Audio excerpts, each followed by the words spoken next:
So you think you know cinema, you've seen it all, right? The big Hollywood pictures, the French New Wave, the Italian neo-realist. You sit in the dark and you let these images wash over you. But there are worlds out there, entire histories captured on film that most people, they never even get a glimpse. It's like a whole part of the story is missing. You grow up in a certain place, a certain time, and you think that's the whole world. But it's not. There are other streets, other faces, other lives being lived with just as much passion, just as much pain. I'm talking about Morocco. When you hear that name, what do you see? Maybe some postcard image, some marketplace, some desert landscape from an old movie shot by outsiders looking in. But that's not the real picture. The real picture, it's made by the people who live there, who know the rhythm of the streets, the weight of the history. It's a cinema born out of struggle, out of a need to tell their own stories in their own voice. It's not about what some tourist sees for a week. It's about the life that's lived, the things that are felt, the truths that are hidden just beneath the surface. This isn't just about watching a foreign film, it's about listening. It's about understanding that cinema is a universal language, but it has these beautiful, specific dialects. We're going to look at some of these pictures. From the early days, the ones that laid the foundation, to the new voices that are pushing the boundaries. It's a journey. And like any journey worth taking, it changes you. It opens your eyes. You see things differently. You see the world and cinema itself in a new light. It's a powerful thing, a story on a screen. Let's see what these stories have to tell us. It all has to start somewhere. Every story has a beginning. In Moroccan cinema, one of those beginnings, a real foundational stone, is a picture called Wekma. Traces. It came out in 1970. You have to understand the time. The world was changing, and in Morocco there was this tension, a feeling in the air. A whole generation was wrestling with the old ways, with the weight of tradition and the pull of something new, something different. It's a story as old as time, but it's always new depending on where and when it's being told. This is where Hamid Benani, the director, put his camera. The film is about this young man. He's caught between two worlds. On one side, you have the family, the traditional education, the society that tells him who he's supposed to be. It's a heavy cloak, you know? It's supposed to keep you warm, but sometimes it just suffocates you. It's all about expectations, about the path that's been laid out for you before you even learn to walk. He feels this pressure, this need to conform, to be the person everyone expects him to be. But inside, there's something else stirring, a rebellion. He starts to push back. It's not loud. Not at first, it's in the small things. The way he thinks, the people he's drawn to. He's looking for a different way to live, a different way to be. The film shows this internal conflict, this battle for your own soul. It's shot in this stark black and white style that makes everything feel heavy, important. There's no escaping the shadows. The camera doesn't flinch. It stays on his face, showing you the turmoil, the confusion, the anger. It's a portrait of a mind coming undone, or maybe coming together for the first time. Benani uses these symbols, these images that stick with you. The traces of the title. They're the marks left on you by your upbringing, by society, scars maybe, or just reminders. The film asks a question that every great picture asks in its own way. Can you ever truly escape the person you were raised to be? Can you wash away those traces and draw your own lines? It's a deeply personal film, but it spoke for a whole generation of Moroccans who were asking themselves the very same thing. You watch Wekma today, and it doesn't feel dated. That's the sign of a classic. The clothes change, the cars change, but that feeling of being young and wanting to break free, that's timeless. It's a quiet film, but it has the power of a scream. It announced that Moroccan cinema was here, and it had something to say. It wasn't just going to be about pretty landscapes, it was going to be about the soul. It left a mark, a trace, that all the films that came after had to reckon with. Then you have a picture like Alyam, All the Days, released in '78. It's a different kind of story, but it comes from the same place of wanting more. This one, directed by Ahmed El Manouni, it's about the dream of leaving. The dream that a better life is waiting for you somewhere else, across the water. For so many people in so many parts of the world, that's the story of their lives. It's not about rebellion against the father, it's about rebellion against fate itself, against the idea that you're stuck where you were born. The film follows this young farmer. You see his life, it's hard, The sun beats down on you. The work is endless. You see the dirt under his fingernails, the sweat on his brow. El Ma'anouni makes you feel the earth, the toil. It's not romanticized, it's real. It's a life of repetition, of just getting by, and all the while, this young man, he's looking north, he's looking towards Europe, France specifically. In his mind, it's not just a place, it's an idea, it's a promise of money, of opportunity, of a different kind of life. What's beautiful about this film is how it captures the ache of that dream. It's a documentary-style narrative. It feels so real, so immediate. You're just there with him, listening to him talk with his friends, watching him go through the motions of trying to get his passport, his visa, the bureaucracy, the waiting, the endless soul-crushing waiting. It's all part of it. The dream isn't just about getting there. It's about the journey to even begin the journey. And the whole time, you feel this pull of the land he's so desperate to leave. There's a deep sadness to it, a poignancy. He has to take care of his family. He has responsibilities. Leaving isn't just a simple choice, it's a betrayal in a way. A betrayal of the land, of the family, of the life he knows. But staying feels like a betrayal of himself, of his own future. The film lives in that tension, in that impossible choice. It doesn't give you easy answers. It just shows you the reality of the situation for so many young men. The days just pass, Aliam, and you have to decide if you're going to let them keep passing in the same way, or if you're going to try and change them. This film, it was the first Moroccan film ever selected for the Cannes Film Festival. It showed the world a side of Morocco they hadn't seen, not the exotic fantasy, but the harsh, beautiful, and heartbreaking reality. It's a quiet masterpiece of observation. It's about the hope and the desperation that live side by side in a young person's heart. It's a universal story about wanting to find your place in the world, and the painful realization that sometimes to find it, you have to leave the only place you've ever called home. Sometimes the most powerful story isn't a fiction. It's the truth. It's a documentary.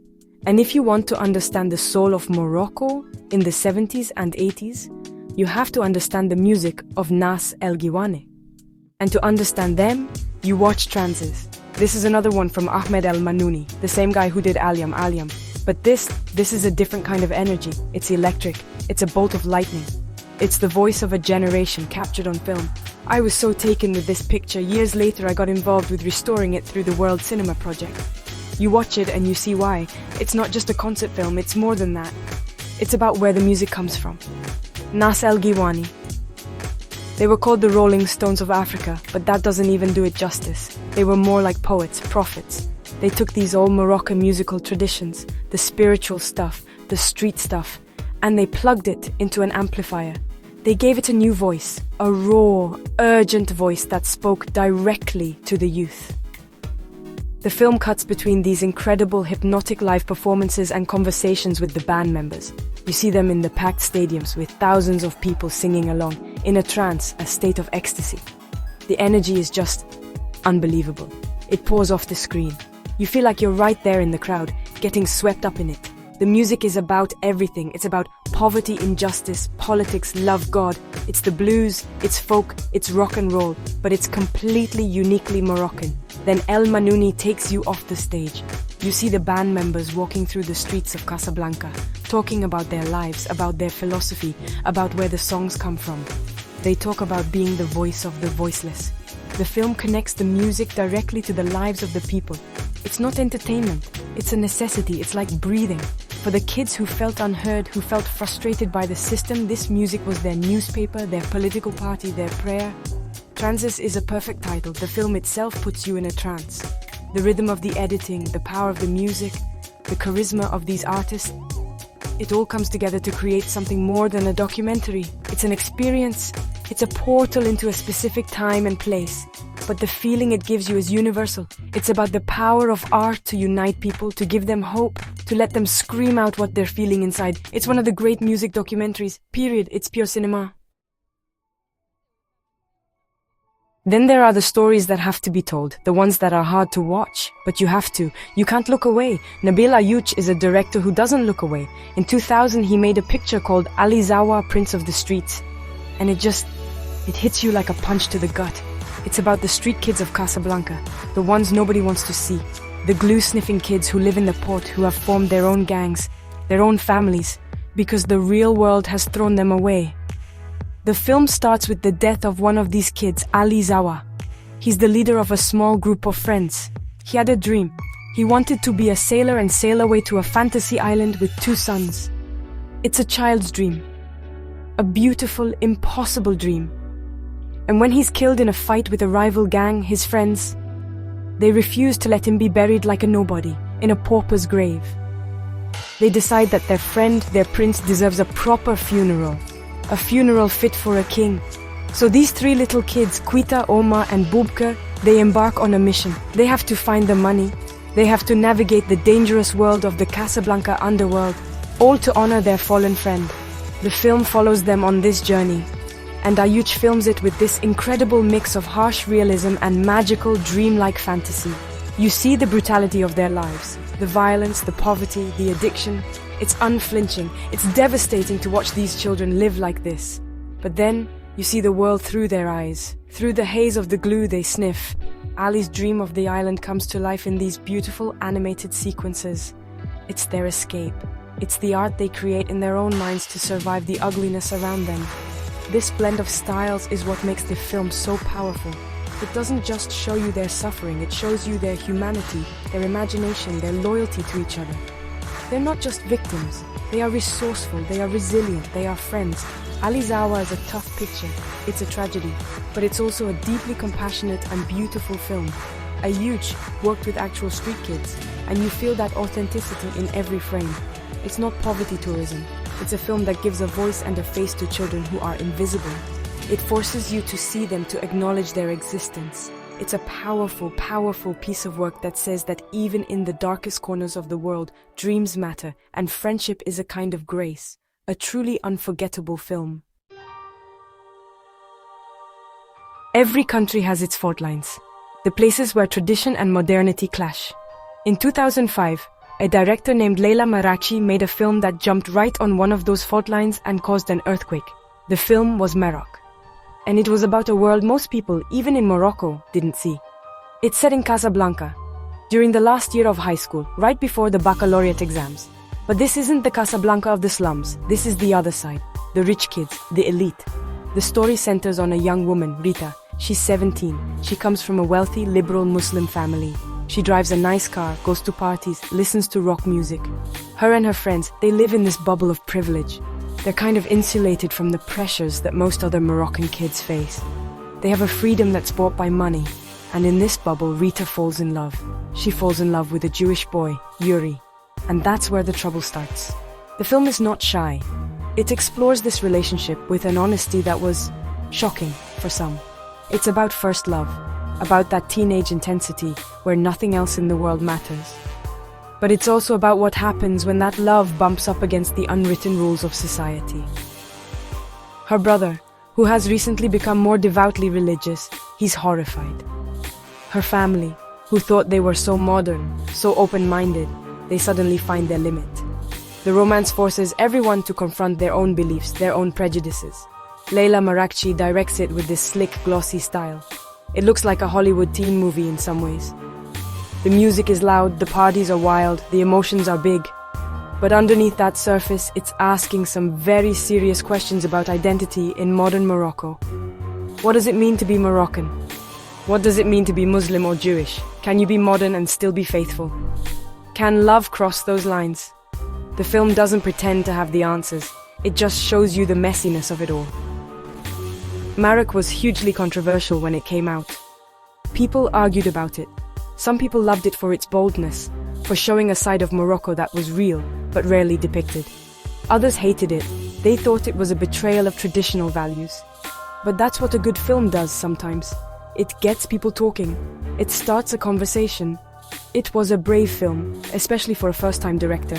It announced a new, unapologetic voice in Moroccan cinema, one that was willing to look at the complexities and contradictions of its own high society.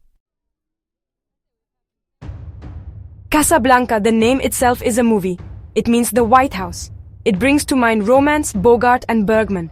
But that's a fantasy. That's Hollywood's Casablanca. The real city, like any big city, has its shadows. It has a darkness.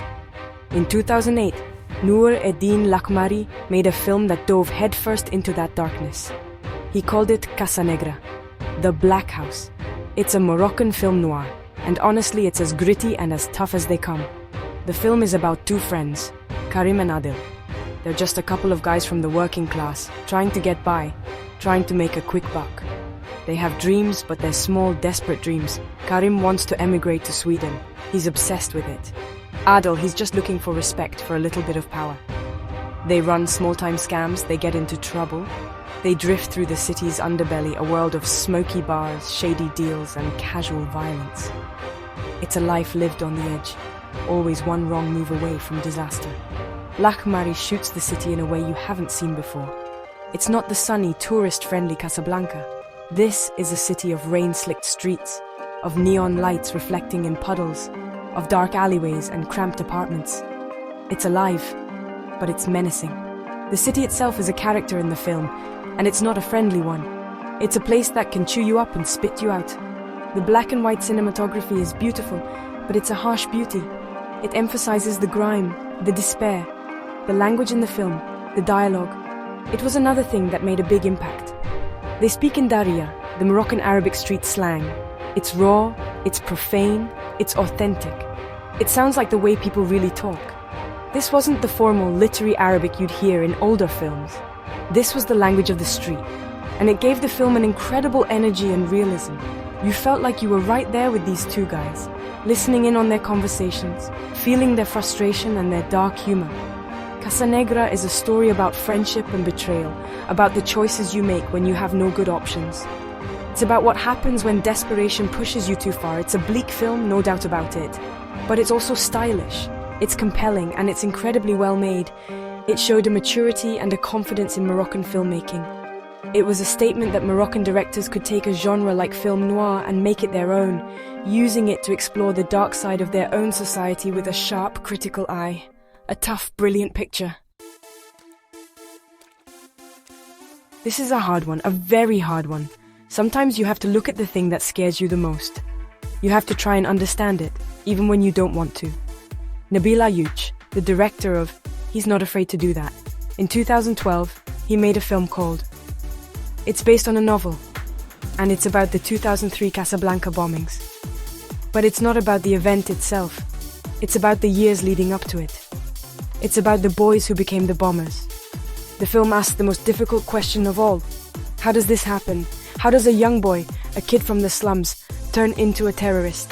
The film doesn't give you a simple answer. It doesn't excuse anything. What it does is it shows you the path. It takes you to Sidi Moumen, one of the poorest slums in Casablanca, a place of tin shacks, of hopelessness, of forgotten people, and it introduces you to these boys when they are just that, boys, kids, playing soccer, getting into fights, looking out for each other. You follow them as they grow up. You see the world through their eyes, a world with no jobs, no future, no dignity, a world where their older brothers are in jail or have given up hope. They are surrounded by poverty and neglect, and into this vacuum comes the recruiters, the Islamic fundamentalists. They don't come in screaming and yelling. They come in with kindness. They offer food. They offer respect. They offer a community, a sense of belonging, a purpose. They offer a simple explanation for all the misery in their lives. Our youth shows this process of radicalization step by step. It's a slow poison. You see these boys who you've come to know slowly being transformed. They're given a new family, a new identity. They're taught to hate.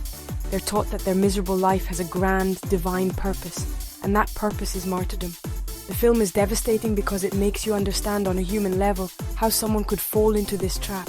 It doesn't make them monsters from another planet. It shows you how monsters are made right here on Earth. It's an incredibly important film. It's a courageous film. It takes a national trauma and it explores its roots with intelligence and deep, painful empathy. It's not a political tract, it's a human drama. It's about the catastrophic failure of a society to take care of its most vulnerable children. It's a warning. It says that if you leave people in despair, if you take away their hope, you create a void, and something terrible will always rush in to fill it. A masterpiece of social realism. Love stories are not always simple. They're not always about a boy and a girl who meet and fall in love and live happily ever after. Sometimes love is more complicated. It's quieter. It's about the things that are not said. It's about a lifetime of shared understanding, of deep affection that exists outside of the usual definitions. Mariam Touzani's film from 2022 is one of the most beautiful, most delicate love stories I've seen in a long, long time. It's set in the old Medina of Sale, and it's about a couple, Halim and Mina. They run a small traditional kaftan shop. Halim is a master craftsman. He stitches these beautiful, intricate kaftans by hand. It's a dying art, and he takes immense pride in his work. Mina, his wife, she runs the shop, deals with the customers. They have a life together, a partnership. They have a deep, profound love for each other. But Halim has a secret. He's gay, and Mina knows. It's the great unspoken truth of their marriage. Into their shop comes a young apprentice, Youssef. He's there to learn the trade from the master. And Halim, he finds himself drawn to this young man. There's a tension, an attraction, but the film handles this with such grace, such subtlety. It's all in the stolen glances, the way their hands almost touch over the fabric, the quiet moments of shared work in the small shop. It's not about a big, dramatic affair. It's about a quiet, undeniable connection. The genius of this film is that it's not just about Halim's struggle. It's a story about the three of them. It's about Mina. She's sick, and she knows she's dying, and she watches this connection between her husband and the apprentice, and she doesn't react with jealousy or anger. She reacts with love, with a kind of acceptance. She wants her husband to be happy. She wants him to know love in all its forms. The love story here is not just between Halim and Youssef. It's the incredible, powerful love between Halim and Mina. Mariam Touzani directs this with a painter's eye. The colors, the textures of the fabrics, the light in the small shop, it's all so beautiful. The performances are just breathtaking. They convey so much with just a look, a gesture. It's a film about love in all its complexities. The love of a craft, the love between a husband and wife built on years of silence and understanding, and the possibility of a new love. It's a quiet, patient, and profoundly moving film that redefines what a love story can be. Just a stunning piece of cinema. What is memory? Is it the truth? Or is it the story we tell ourselves about the truth? And what happens when a whole family, a whole neighborhood, decides not to talk about the past? A young filmmaker named Asma El Mudir decided to find out. And the way she did it is one of the most unique, most inventive things I've seen in cinema. Her film, from 2023, it's not just a documentary. It's an act of reconstruction, literally. Asma grew up in Casablanca, in a house where there was only one photograph of her as a child, and she wasn't even sure it was her. When she would ask her family, especially her grandmother, about the past, about their history, she would be met with silence, with evasions. There was this wall around the past. So she decides to break through it, and she does it by building a model, a handmade replica of her childhood street, of her neighborhood. She builds these little houses, these little shops, out of clay and cardboard. It's like a dollhouse of her past. And then she brings her family and her neighbors into this space. She gives them these little figurines, these little dolls, to represent themselves, to represent their family members. And she asks them to play out their memories, to show her what happened, to walk her through the stories they would never tell. It's a brilliant idea. It's like therapy, but it's also like a game. It allows them to access things that were too painful to talk about directly. Slowly, through this strange and beautiful process, the truth starts to come out. Family secrets are revealed. But it's not just about her family. The film uncovers a bigger story, a collective trauma that has been buried. The story of the 1981 bread riots in Casablanca, a violent government crackdown on protesters that was officially erased from history for decades. Her family, her neighborhood, they lived through it. And the silence was a way of surviving, a way of forgetting. This film is an incredible act of cinematic archaeology. Asma El Mudir is literally digging up the past. By building this miniature world, she creates a safe space for the truth to emerge. It's a film about the power of images and the danger of having no images at all. It's about how personal memory and national history are intertwined. It's about a daughter trying to understand her mother, her grandmother, and her country. It's a one-of-a-kind film, a brave, creative, and deeply personal work that shows you that sometimes to find the truth, you have to build it yourself. So there it is. 10 pictures, 10 windows into a world. It's not the whole story, of course. It's never the whole story, but it's a start. You see the traces of rebellion, the dreams of a better life. You hear the music of the people. You laugh at the absurdity of it all, and you cry for the kids that nobody sees. You see the darkness in the city, the roots of violence, the quiet love that holds people together, and the lies we tell ourselves to survive. It's all there. It's cinema. It's life. These filmmakers, they're not just making movies, they're holding up a mirror. Sometimes the reflection is beautiful, sometimes it's ugly, but it's true. They're taking the tools of this art form, a camera, a microphone, light and shadow, and they're using them to say, this is who we are, this is where we come from, this is what matters to us. It's a brave thing to do, to tell your own story in your own voice for the whole world to see. It takes guts. In the end, what are we left with? A list of films? No. You're left with a feeling, a connection. You've walked on those streets, you've met those people. Their story becomes a part of your story. That's the power of it. It's not about agreeing or disagreeing. It's about seeing. It's about understanding. You watch these pictures and you know a little more than you did before. Not just about Morocco, about people, about the things they do to get by, the things they do for love, for honor, for a dream. It's all there. The whole damn thing. It is what it is.